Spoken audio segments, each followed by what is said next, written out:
Hello, my name is AJ. I'm your HYPOXiX coach for today, and we have level 4.1 standing split pull, meaning we're going to be facing our tether point. I'm holding onto the red medium band to begin for this one. It's a perfect place to start if you're working with a HYPOXiX coach and they've suggested some other resistance or sets or reps or breath for you based on your assessment. Of course, you want to follow that. That's only there to optimize your program, but otherwise it's a perfect starting place. So let us begin. I'm going to start with my right foot forward. Hold the band just like this. Right foot forward, stride length is a 4-foot stride length. 1, 2, 3, 4. Okay, after the 4, you're going to hinge forward. Make sure you're far enough away from the tether point, a little bit more than 100% the length of the band, so that there's always tension on the band. Always tension from the starting place to that, to that fully retracted place. And here's what the movement looks like. It's here, and then it's here. So you're alternating between a hinge and an upright position. Make sure there's no movement in the low back. You're hinging at the hip, not at the low back for this one. Now let's get specific. Starting in the beginning position, we're pressing the head back in that nice HYPOXiX head stance, pushing back, but also creating height in the spine, lifting up the whole time. The pressure is under the big toe and the inner heel of the front foot.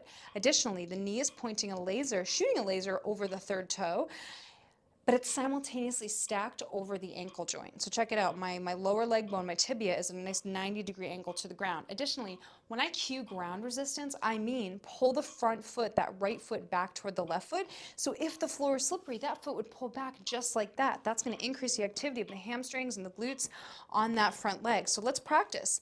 Big toe, inner heel, knee stacked, pointing a laser over the third toe, ground resistance pulling back. Oof, that glute, I know.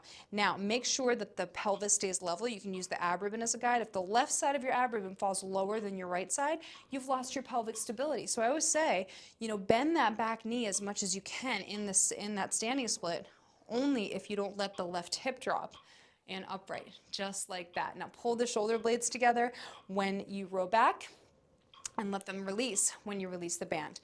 Gaze specificity. We are focusing on our visual field. We're staring at our knee. It's a fixed point gaze every single time we're in the hinge position. But then when we come upright, we're finding panoramic points. There's going to be a point on the left, a point on the right. Let's get specific. Find them now and find them every single time you come to the upright position. Working the panoramic view is going to help to work the muscles of the eyeballs, work the shape and the health of the eyeball, work the nervous system and the cognition in a variety of ways that aren't worked when you only stare at a fixed point of your phone. So we're challenging it. We're challenging it in these exercises. In every single one of the HYPOXiX exercises, you will be cued as to what your visual field is doing. So that's what it's doing here. Now, the third toe is driving into the ground of that back foot, and you're putting 80% of the body weight on the front foot the whole time. Even when you come upright, you're imagining there's 80% body weight. Of course, a little will shift to the back, but I just want you to imagine that most of that weight is pushed through that front foot the whole time with this exercise. If this is your first time doing this exercise, I know it's a lot of information, so I want you to focus on staying connected with me, with the breathography, with the breath cycles, and staying connected to your ab ribbon. That's most important. That's your fundamental, your main fundamental. Then every single time you perform the exercise, you can add another layer to optimize the exercise. But let's practice. We have 4 breath cycles, no breath retentions.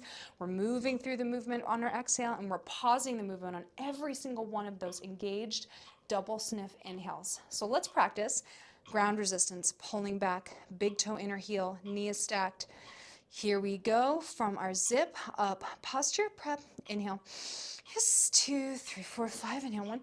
Inhale 2. And stare at the knee. Strain the air. Loosen the ribbon. Inhale. Panorama.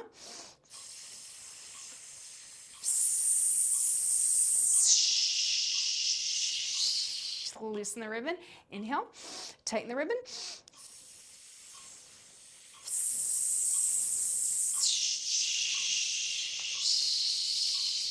Inhale, inhale, stare at the knee, panorama, ground resistance, and finish.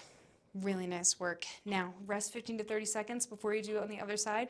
You can either rewind the video about 60 seconds so we can perform it together, or once you're no longer a beginner, you can absolutely try it on your own.